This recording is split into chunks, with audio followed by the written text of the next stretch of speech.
Celluloid के सितारे।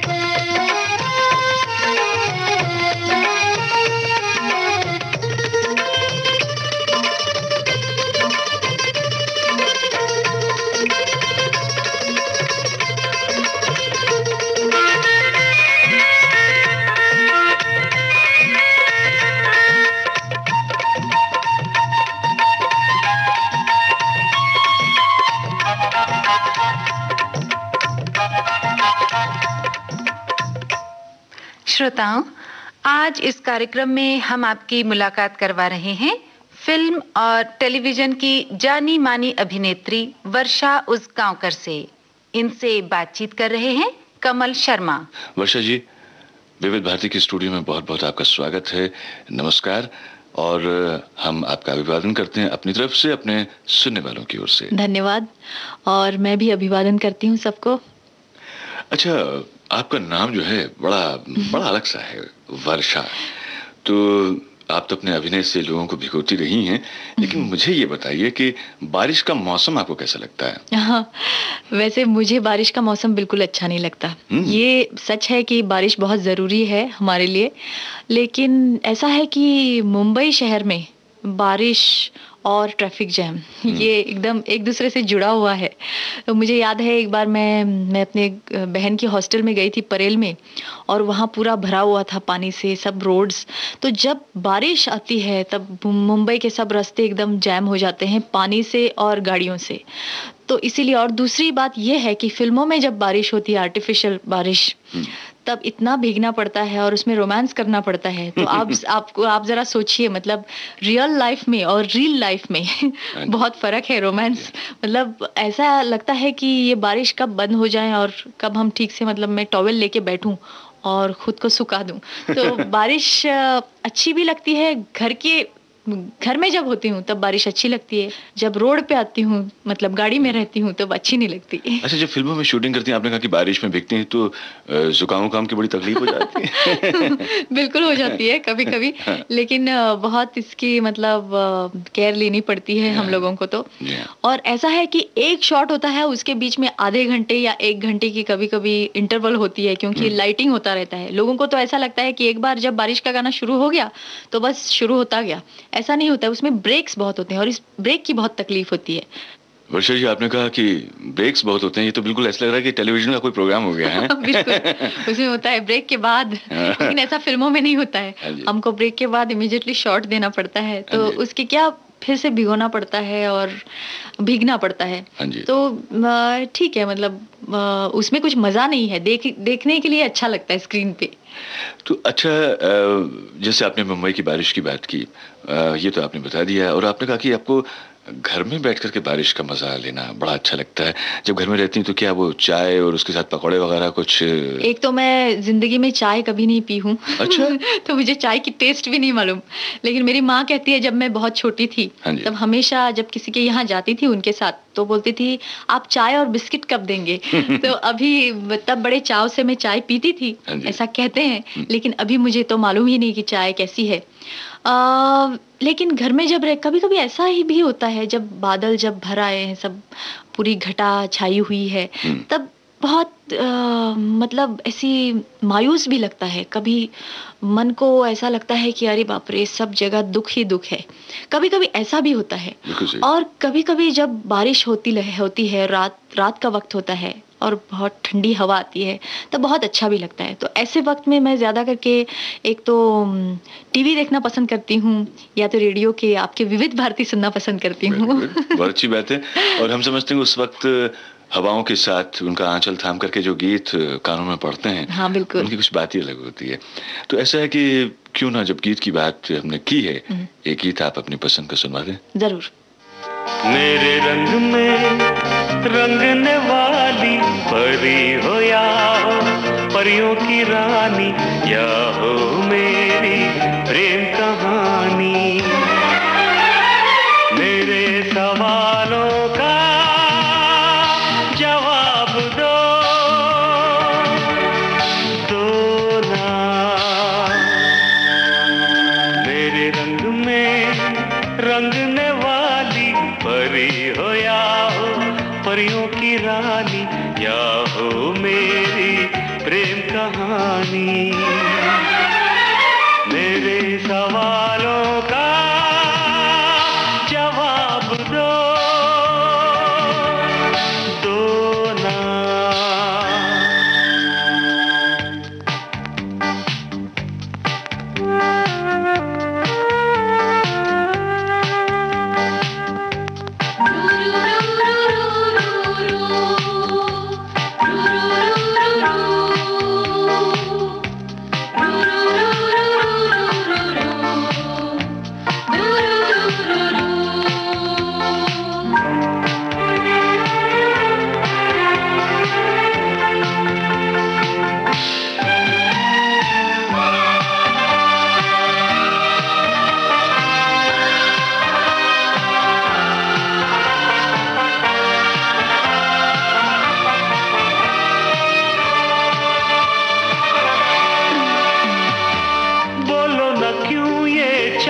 सितारे तकते हैं यूं मुखड़े को तुम्हारे।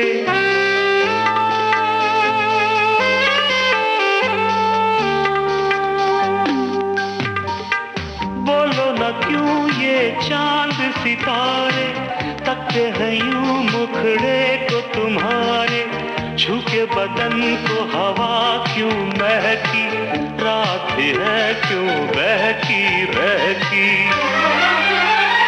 मेरे सवालों का जवाब दो, दो ना।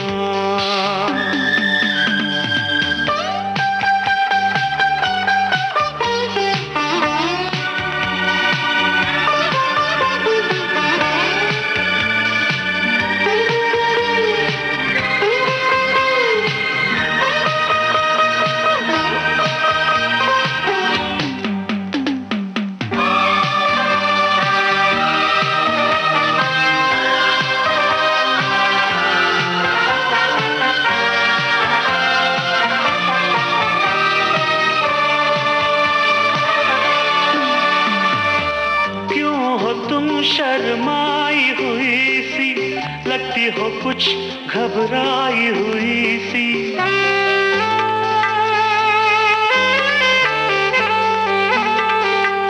ओ, क्यों हो तुम शर्माई हुई सी लगती हो कुछ घबराई हुई सी। ढलका हुआ सा आंचल क्यों है, ये मेरे दिल में हलचल क्यों है। मेरे सवालों का जवाब दो, दो ना। बहुत ही खूबसूरत गीत है। मैंने प्यार किया, वैसे आपने तो अभिनय से प्यार किया है और अभिनय में न केवल खुद रंगी हैं, बहुत सारे लोगों को अपने रंग में आपने रंग दिया। शुक्रिया। तो हम ये जानना चाहेंगे आपसे कि ये अभिनय ने कब आपको रंगा, यानी कि इसका बुखार आपको कब चढ़ा? जी, मैं ये कह सकती हूँ कि जब से मैंने होश संभाला है सिर्फ अभिनय का सपना देखा है। वैसे आपने बहुत बार ये सुना होगा, बहुत घिसा पिटा ये सेंटेंस है, सब अभिनेत्रियाँ यही कहती होंगी कि बचपन से मुझे एक्टिंग का शौक था, लेकिन इत्तेफाकन मेरे बारे में ये बिल्कुल सही है। और जब कोई भी मुझे पूछता था कि आपको बड़ा होके क्या बनना है, तो मुझे हमेशा बहुत डर लगता था ये बताने के लिए कि मैं अभिनेत्री बनना चाहती हूँ, क्योंकि ये बहुत ही ऑफबीट तरह का आंसर है ये। लेकिन मेरी माँ को मैंने बताया था और उनको मालूम था, तो तब से बचपन से ही मुझे ये शौक़ रहा है और मुझे फिल्मों में ही आना था। लेकिन इत्तेफाकन मैंने पहले मेरे करियर की शुरुआत स्टेज से की, मराठी नाटक से। अच्छा। और आचार्य अत्रे का ब्रह्मचारी नाटक, आचार्य अत्रे बहुत बड़े लेखक रहे हैं मराठी के, और वहाँ से मैंने शुरुआत की और मराठी फिल्मों से ही मैंने शुरुआत की। और पहली फिल्म मेरी थी गम्मत जम्मत, जो सचिन जाने माने डायरेक्टर एक्टर हैं हिंदी फिल्मों के और मराठी के, उन्होंने मुझे डायरेक्ट किया था पहली बार, और तब से मैंने पीछे मुड़ के नहीं देखा। लेकिन हिंदी में जब मेरे करियर की शुरुआत हुई तो उसकी शुरुआत हुई महाभारत से। जैसे कि आपने कहा कि बचपन से आपका यह ख्वाब था कि आप अभिनय की दुनिया में आएं और अभिनेत्री बने, तो अमूमन ये देखते हैं कि हम अपने पसंदीदा अभिनेता या अभिनेत्री की नकल करते हैं, शीशे के सामने एक्टिंग करते हैं, सजने धजने का बड़ा शौक होता है, तो कुछ क्या इस तरह का आप भी बचपन में किया करती थी? हाँ बिल्कुल, अभी भी मुझे सजने धजने का शौक है।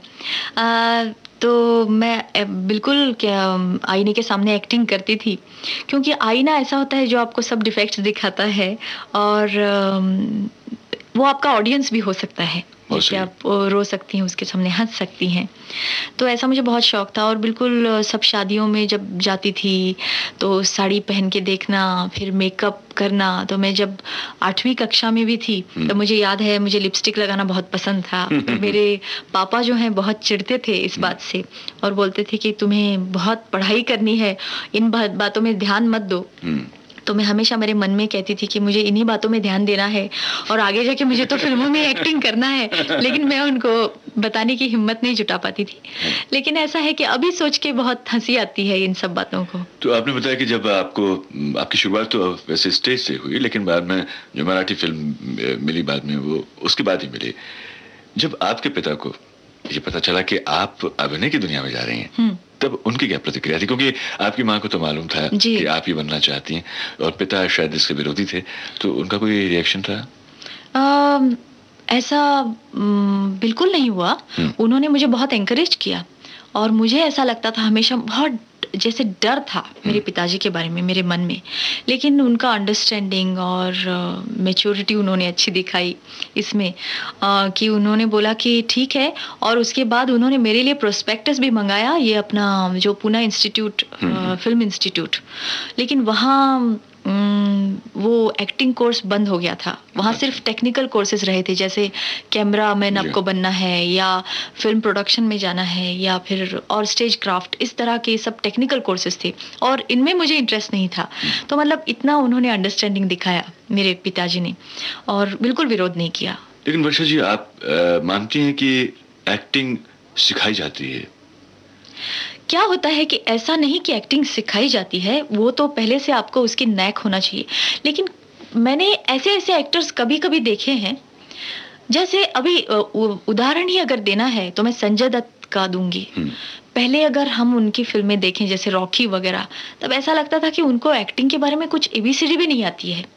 लेकिन अभी अगर आप उनकी फिल्में देखें तो मुझे लगता है अनुभव से आदमी कभी कभी सीखता है। तो मुझे आज ऐसा लगता है कि हर आदमी एक अच्छा एक्टर होता है, लेकिन उसको एक अच्छे दिग्दर्शक या निर्देशक की ज़रूरत होती है।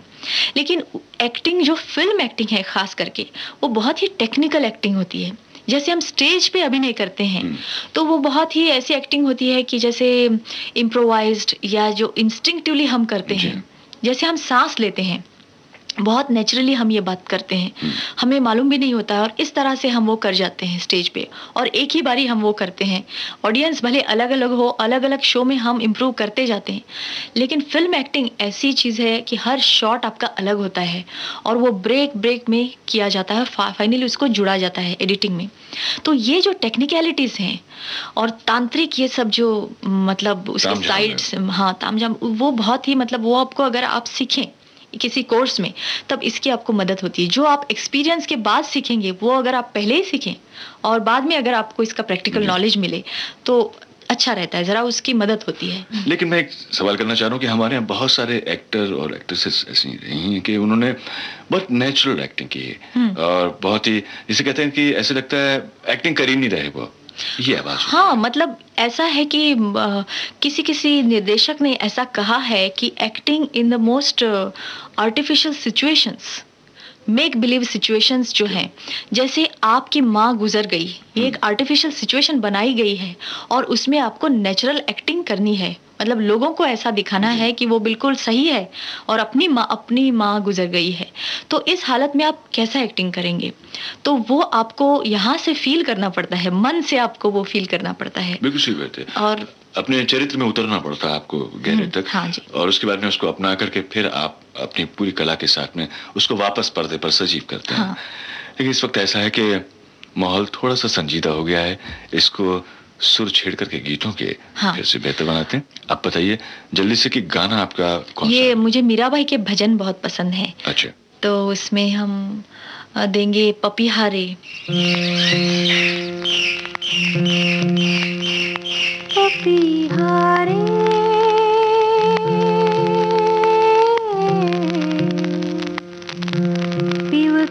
बानी ना पपिहारे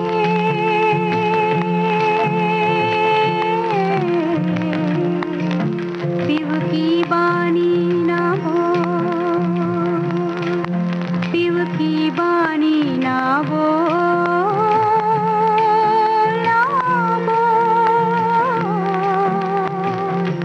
पपिहारे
अच्छा ये बताइए, आपने बताया कि मीरा के भजन बहुत पसंद है। मुझे लगता है कि आप वैसे ही बहुत आस्तिक हैं और ऊपर वाले पर बहुत आपका यकीन है, तो पूजा वूजा भी करती हैं?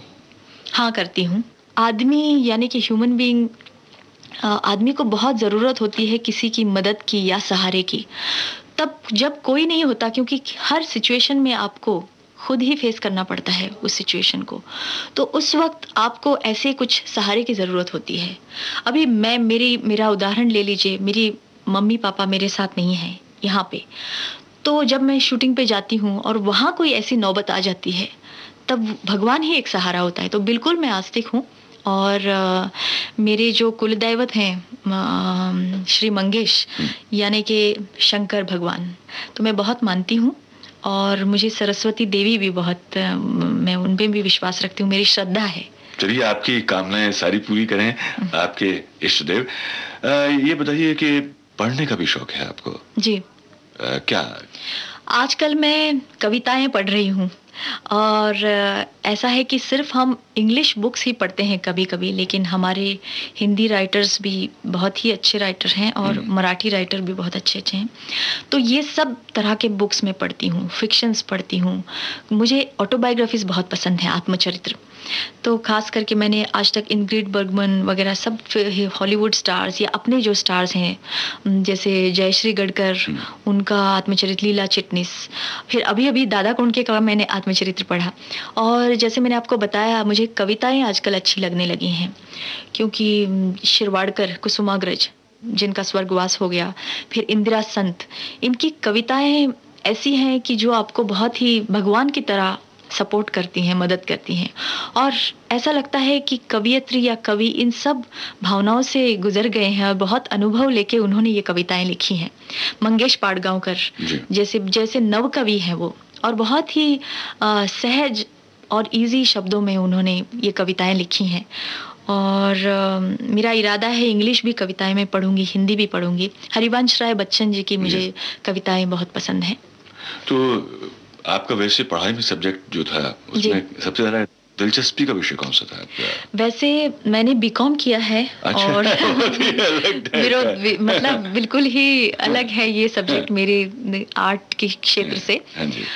पढ़ाई में मैं कहूँगी कि पहले जब मैं मतलब स्कूल में पढ़ती थी तब मुझे इतिहास मुझे बहुत पसंद था। अच्छा। क्योंकि जैसे झांसी की रानी या शिवाजी महाराज, संभाजी राजे, ये सब व्यक्तित्व जो हैं वो मुझे बहुत भागे। और इत्तेफाकन मैंने झांसी की रानी का रोल भी अदा किया 1-2 साल पहले, और उसकी भी मुझे बड़ी मदद हुई क्योंकि मैंने उनके बारे में काफ़ी पढ़ा था। और ये रोल अदा करके मुझे और एक फ़ायदा हुआ, मैंने हॉर्स राइडिंग भी सीख लिया, घुड़सवारी। और मैं इस राइडर्स क्लब की मेंबर भी हूँ अभी। तो मैं रेगुलरली तो नहीं, लेकिन जब जब मुझे समय मिलता है तो मैं अवश्य जाती हूँ रेस कोर्स पे। तो मुझे लगता है मैं ऋणी हूँ हेमा मालिनी जी की, क्योंकि उन्होंने मुझे ये रोल दिया और मुझे घुड़सवारी भी आ गई। लेकिन आपने बताया, आपको लगता है कि आज की जो खास तौर से हमारी पीढ़ी है, युवा पीढ़ी, जिस तरह की बातें, देशभक्ति के संस्कारों की हम बात करें और अपने महान नेताओं के बारे में जानने की, और ख़ास उससे जो एक अवेयरनेस भी होती है उस पूरे माहौल को, राजनीतिक माहौल को लेकर के, सामाजिक माहौल को लेकर के, कि हमारे आसपास क्या हो रहा है, कौन कौन से बदलाव आ रहे हैं, आपको लगता है कि हमारी आज की पीढ़ी भी वैसी ही सजग है? मुझे नहीं लगता, क्योंकि मुझे लगता है ये जो जागरूकता है वो आजकल की पीढ़ी में हम में नहीं है। हम बहुत ही मटेरियलिस्टिक हो गए हैं आजकल, बहुत ही स्वार्थी हो गए हैं। और ये जो व्यक्तित्व हैं, जैसे ये कैरेक्टर्स हैं झांसी की रानी, वो बहुत ही कंटेम्पररी हैं। क्योंकि जैसे महाभारत भी है हमारा एपिक, वो कितना कंटेम्पररी है, मतलब बहुत युगों युगों तक उसका हम उदाहरण ले सकते हैं।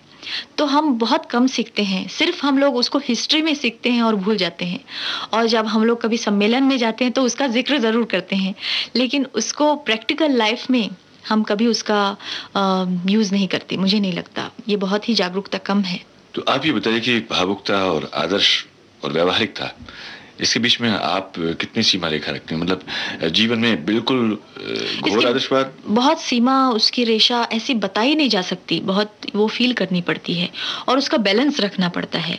और वो बैलेंस किस तरह से ना जाए इसके लिए जागरूक रहना पड़ता है, और कभी भी वो जा सकता है। और इसके लिए अपना मानसिक संतुलन जो है वो हमने खोना नहीं चाहिए। तो देखिए, ऐसा है कि मानसिक संतुलन की बात आई तो ऐसा है कि वो संगीत से भी बड़ा अच्छा बना रहता है। जब आप परेशान हो, उदास हो, तो संगीत आपको बड़ी राहत देता है। तो बारी है अब आपको अपनी पसंद का गीत सुनवाना है। कौन सा है गीत? अब हम एक 2 गाना सुनेंगे, फूल और कांटे फिल्म का।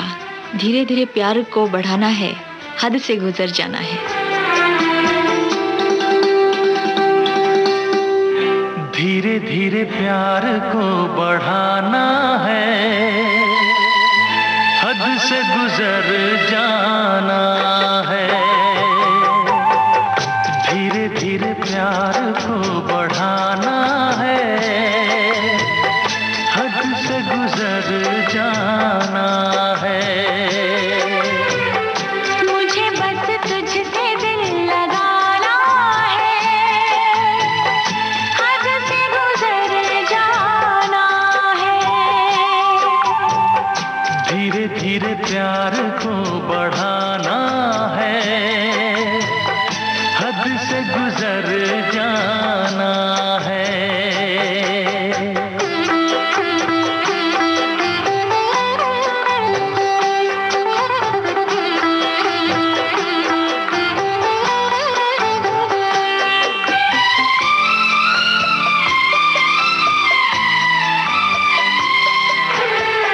ऐसी जिंदगी होगी, हर तरफ खुशी होगी, इतना प्यार दूंगा तुझे ऐ मेरे सनम।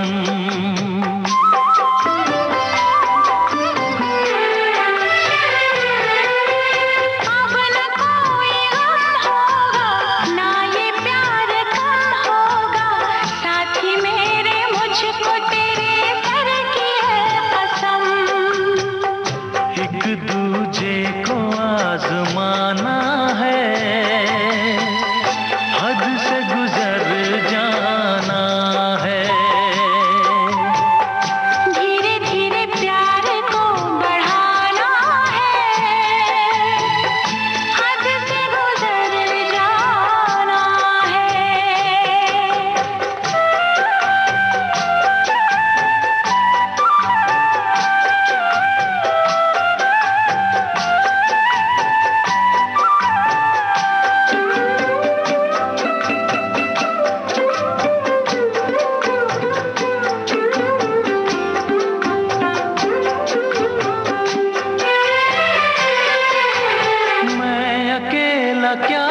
करता, ऐसे ही आहें भरता, तेरे प्यार के लिए तड़पता उम्र भर।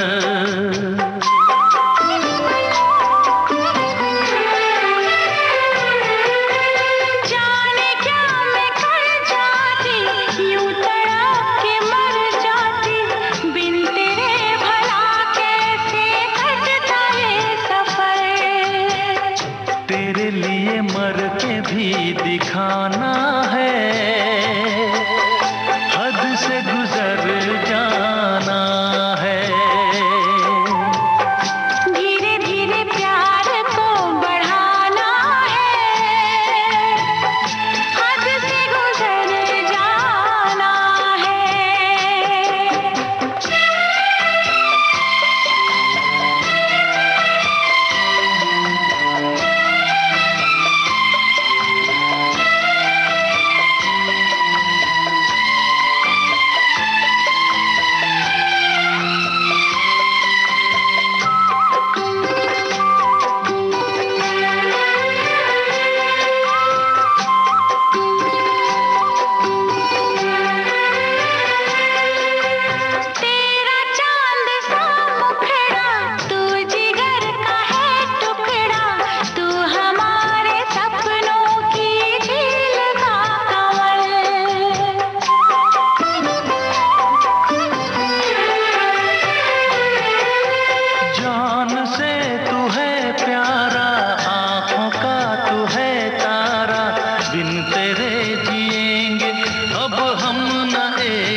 सब कुछ तुझ पे ही लुटाना है, हद से गुजर जाना है। धीरे धीरे प्यार को बढ़ाना है, हद से गुजर जाना है।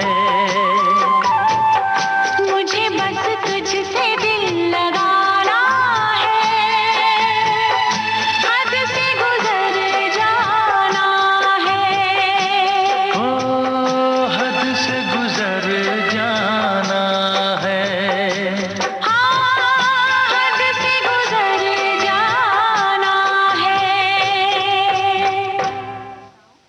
श्रोताओं, सेल्यूलाइट के सितारे कार्यक्रम के अंतर्गत आप सुन रहे हैं अभिनेत्री वर्षा उसगांवकर से कमल शर्मा की बातचीत। अब तो ऐसा है कि धीरे धीरे इंटरव्यू को भी आगे बढ़ाना है। हाँ हाँ बिल्कुल, आपके हाथ में है। लेकिन ऐसा है कि फूल और कांटे की भी आपने बात की, तो जिंदगी में भी फूल और कांटे सबको मिलते हैं। सफलताएं मिलती हैं, निराशाएं मिलती हैं। आपको भी जीवन में ऐसे बहुत सारे अनुभव हुए होंगे। जब ऐसा कोई अवसर आता है, क्या करती हैं आप? जो अपने मन में जिद होती है या भगवान के ऊपर विश्वास, अपने माँ बाप का प्यार, भाई बहनों का प्यार, यही आपको बढ़ावा देता है, एंकरेज करता है। और ऐसे वक्त खुद का जो आत्मविश्वास है वो कभी कम नहीं होना चाहिए। अगर मतलब जिसको बोलते हैं ओवर कॉन्फिडेंस, तो होना अच्छा नहीं है, लेकिन आत्मविश्वास होना बहुत ज़रूरी है। तो ऐसा it is a part of life, और वो तो होनी ही है। इसी से आपकी पर्सनैलिटी और उभरेगी। नहीं तो सिर्फ अगर जैसे बेड ऑफ रोजेस, ऐसा तो कभी जीवन होगा नहीं। एक मंगेश पाडगावकर की कविता है, लेकिन वो मराठी में है, क्या मैं सुना सकती हूँ? फुलं जशी असतात तसे काटे असतात, फुलं जशी असतात तसे काटे असतात, सरळ मार्ग असतो तसे फाटे असतात। तो ये तो जीवन है, उसकी रीत है। हाँ, उसकी रीत है, बिल्कुल सही कहा आपने। तो you should take it in your stride. जैसे कहते हैं ना कि आप जब बहुत बड़े पद पे पहुंचते हैं, शोहरत आती है, तो उसकी कीमत भी चुकानी पड़ती है। सार्वजनिक जीवन हो जाता है, तो स्टार भी एक सार्वजनिक जीवन में प्रवेश कर जाते हैं और सार्वजनिक संपत्ति की तरह हो जाते हैं कि लोग सब उन पे अपना हक समझते हैं। उनके बारे में जानना, जैसे हम क्रिकेटर्स के बारे में भी यही सोचते हैं। तो जब आपको कोई स्टार की तरह ट्रीट करता है और ये ऐसा लगता है कि भाई आप कुछ खास हैं, तब भी तो अच्छा लगता होगा आपको। बहुत अच्छा लगता है। मतलब उसकी अगर कीमत चुकानी है तो ये कीमत बहुत छोटी है और ये बहुत बड़ी है जो हमें शोहरत जो मिलती है। और बहुत ही अच्छा होता है, ईगो मसाज भी हो जाता है ज़रा। मतलब अरे वाह, मैं तो मतलब कुछ नहीं थी पहले और आज एक हस्ती बन गई हूँ। तो इसका आनंद है, लेकिन वहाँ भी मेंटल जो संतुलन है वो हमने खोना नहीं चाहिए। मुझे जैसे बातचीत करते हुए लगता है कि बहुत ही संतुलन जो है आपको पसंद है जीवन में, कि व्यावहारिकता में और आदर्श में, और उसको निभाना आपको पसंद है।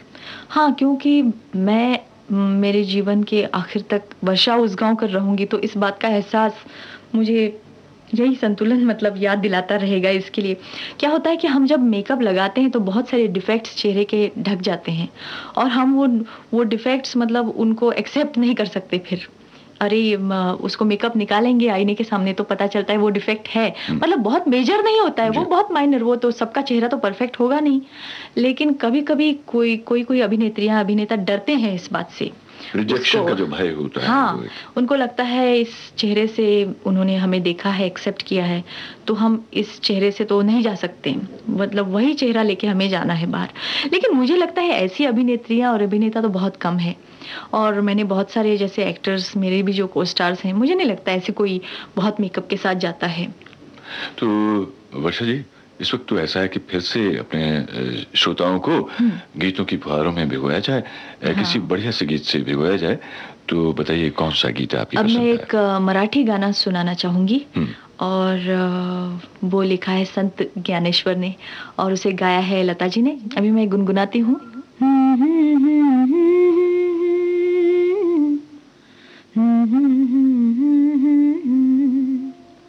मोगरा फुलला, मोगरा फुलला, मोगरा फुलला, मोगरा फुलला, मोगरा फुलला, मोगरा फुलला, फुले बेचिता बहरू कळियासी आला, मोगरा फुलला, मोगरा फुलला, मोगरा फुलला, मोगरा फुलला।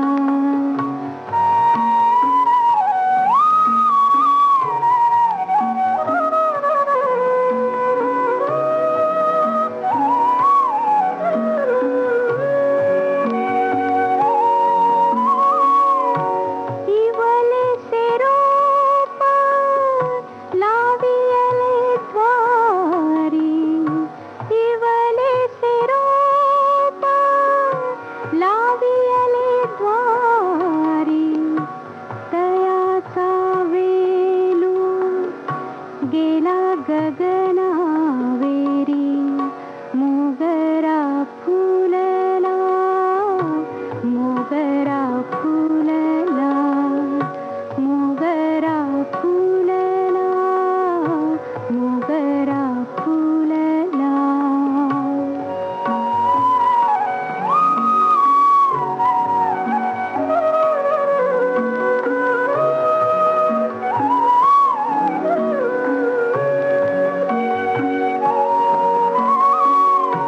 मनाची गुंती गुंतियला शेला, मनाची गुंती गुंतियला शेला, बाप रखुमा देवी वरी विठ्ठले अर्पिला, मोगरा फुलला, मोगरा फुलला, मोगरा फुलला, मोगरा फुलला।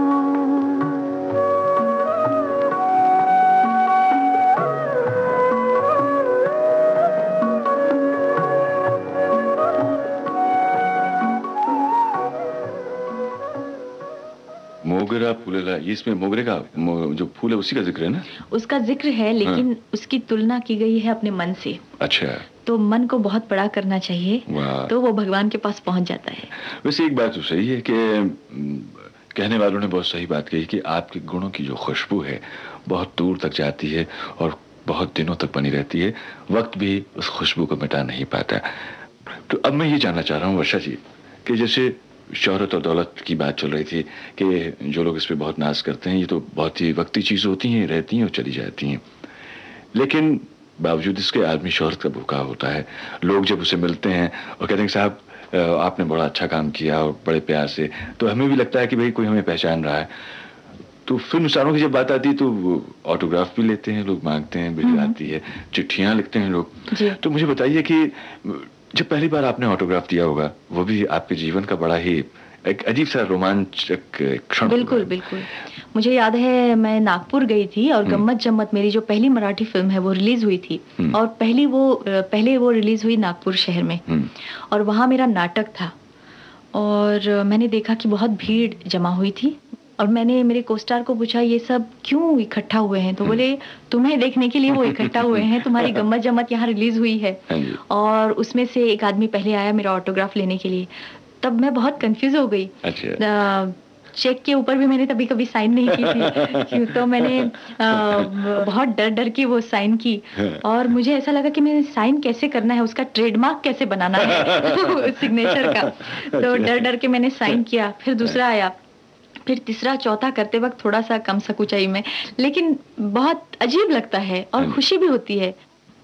वर्षा जी ये बताइए मुझे कि जैसे आजकल बहुत चर्चा सुनते हैं हम कि वो नंबर 1 नंबर ये आजकल तो फिल्में आती हैं, बीवी नंबर 1। ये तो ठीक है, लेकिन आप इन सब चीज़ों में कितना यकीन करते हैं? क्योंकि हम समझते हैं कि इस तरह से कोई पैमाना शायद नहीं होता, और शायद ये सफलताओं का के आधार पर इस तरह की चीज़ें मार्किंग की जाती नहीं, इसमें कुछ गलत नहीं है, ये तो होना ही है। क्या है कि इस भीड़ में मुझे रहना है और हमेशा काम करते रहना है। जैसे कृष्ण भगवान ने अर्जुन से कहा है कि काम करते रहो, फल आपको मिलेगा ही अगर आप। लेकिन इस वक्त ऐसा है कि हमारे जो सुनने वाले हैं वो भी किसी मीठे फल के इंतजार में हैं। मैं समझ गई, उनको गाना चाहिए तो उनके लिए गाना है दिल चीज क्या है आप मेरी जान लीजिए,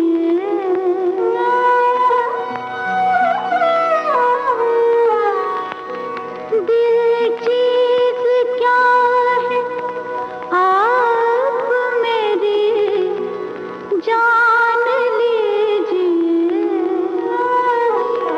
बस एक बार मेरा कहा, बस एक बार मेरा कहा मान लीजिए, बस एक बार मेरा कहा मान लीजिए, दिल चीज क्या है आप मेरी जान लीजिए।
दीवारों दर को गौर से, दीवारों दर को गौर से पहचान लीजिए, दीवारों दर को गौर से पहचान लीजिए, दिल चीज क्या है आप मेरी जान लीजिए।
अच्छा वर्षा जी, जब ये सारी भागम भाग थम जाती है कभी कभी फिल्म दुनिया की, और वो लाइट्स और वो कैमरा और ये सारी चीजें, उससे कभी कभी जब आपको निजात मिलती है, उस वक्त का क्या करती हैं आप? मैं बताऊं आपको, मैं टारगेट शूटिंग करती हूँ। अच्छा। गोलियों से उड़ाती हूँ। लोगों को नहीं, टारगेट पे मारती हूँ गोली।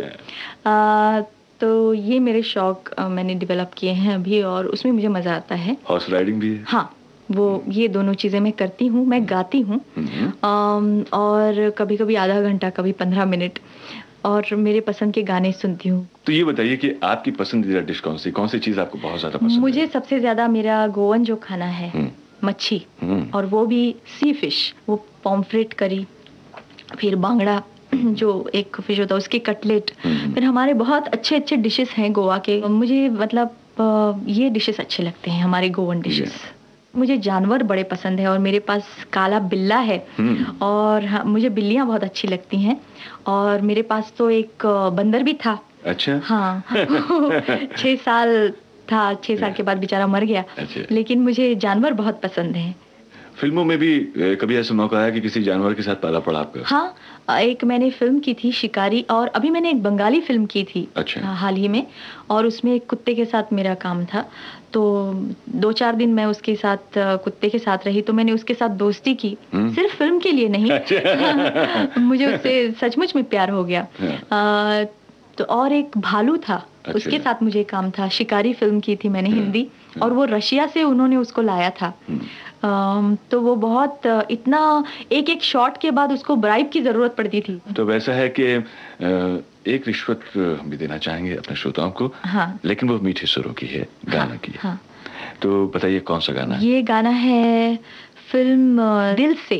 दिया चले जा चले नैनु तले धुआं चले പുഞ്ചിരി തഞ്ചി കുഞ്ചിക്കോ മുന്തിരി മുത്തൊളി ചിന്തിക്കോ മഞ്ചണി വർണ്ണ ചുന്ദരി വാവേ തങ്കിണ്ണക്ക തകതിമിയാടും തങ്കനിലാവേ ഹോയ് പുഞ്ചിരി തഞ്ചി കുഞ്ചിക്കോ മുന്തിരി മുത്തൊളി ചിന്തിക്കോ മഞ്ചണി വർണ്ണ ചുന്ദരി വാവേ തങ്കിണ്ണക്ക തകതിമിയാടും തങ്കനിലാവേ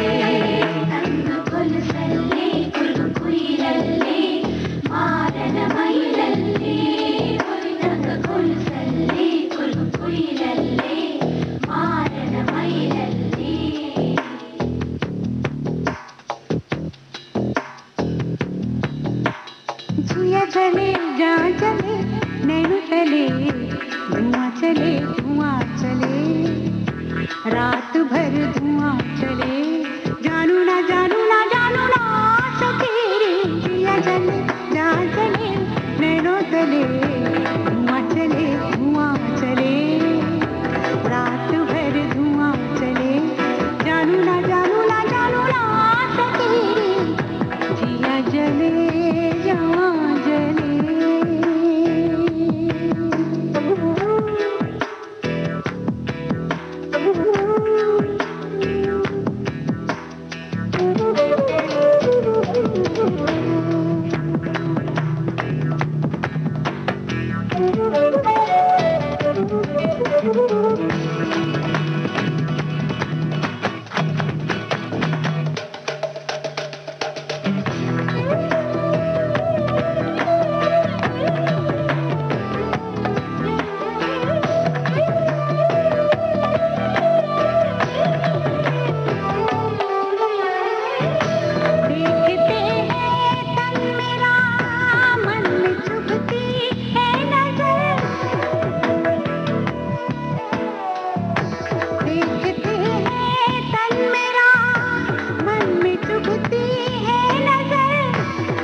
दिल से ही एक सवाल और उठा है जो मैं आपसे पूछना चाहूंगा। सवाल मेरा ये है कि संगीत का शौक आपको कैसे लगा, और बाद में ये हमारी गुजारिश है कि जब आपका जवाब पूरा हो जाए तो आप फिर कुछ ज्यादा गुनगुनाएं। जी, देखिए, जब मैं फिल्म इंडस्ट्री में आई तो मुझे ऐसा लगा नहीं था कि मैं उसको कभी प्रोफेशन के नज़र से देखूंगी गाने को, लेकिन आजकल मैं कुछ शोज भी करती हूँ। अच्छा।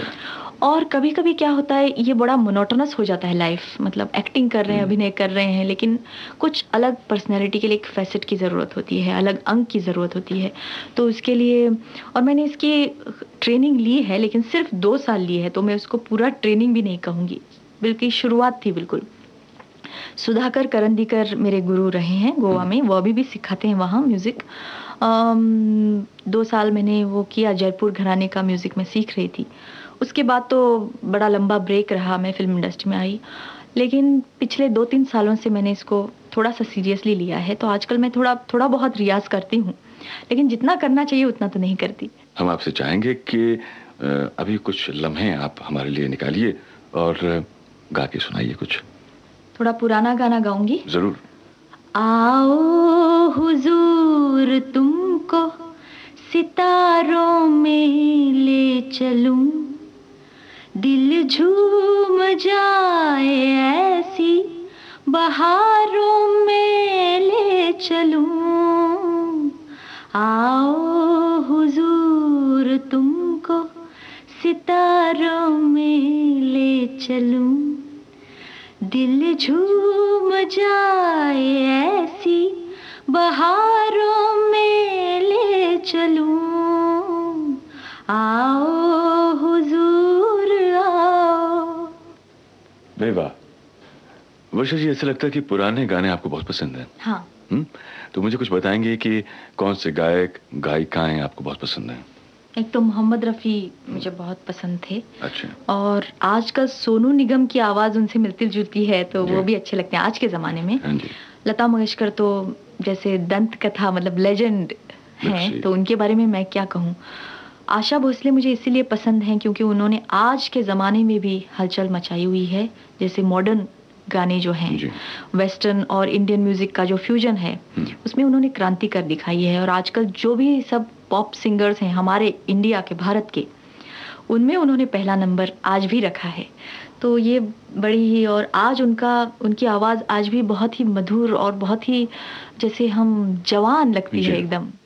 कोई भी फिल्म एक्ट्रेस हो चाहे एक्टर हो, वो किसी रोल को कर रहा है, वो बड़ा इंपॉर्टेंट होता है, क्योंकि वो एक जिंदगी के एक बहुत अहम हिस्से को वो पेंट कर रहा है, और कोई ना कोई व्यक्ति जो उस फिल्म को देखने वाला है वो अपने आप को भी एसोसिएट करता है उससे। हाँ।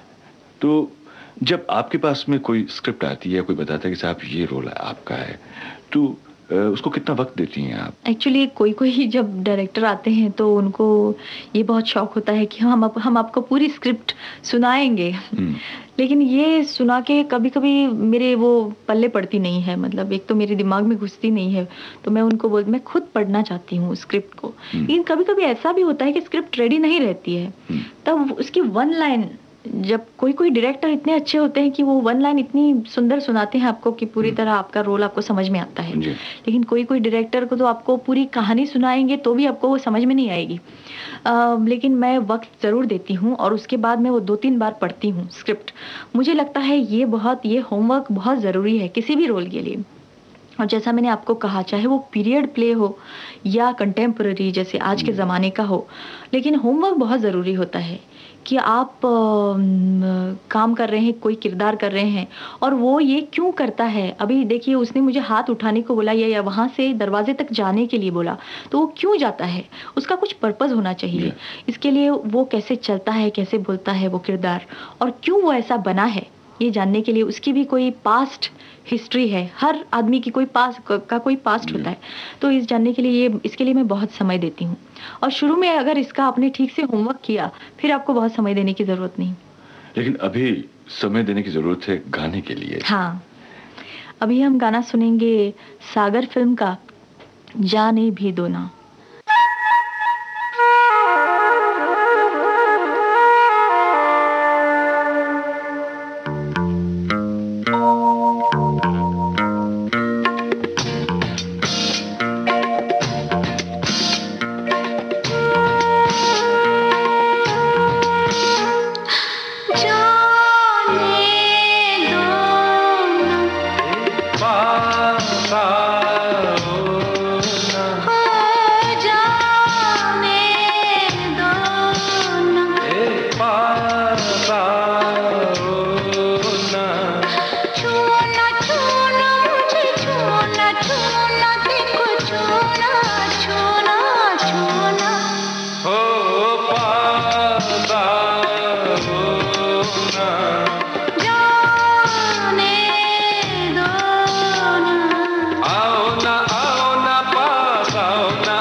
प्यासे होठों की जो कहानी है,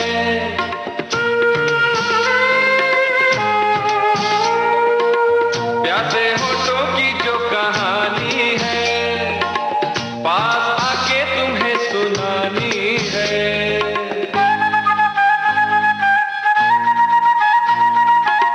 ये बातें मैं न कर पाऊंगी, पास न मर जाऊंगी। आओ ना पास आओ ना देखो, आओ ना।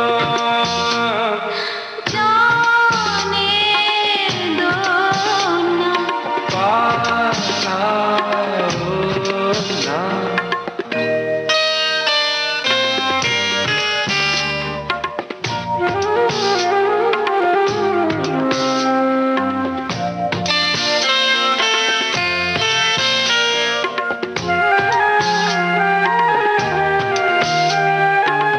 दिल जैसे करवटें बदलता है,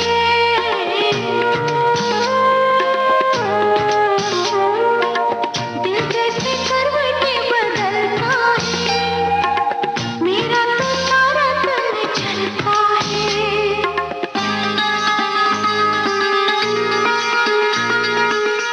अरमा जो दिल में मचलते हैं, यूं ही चलते पिघलते हैं। छूना छूना मुझे छूना देखो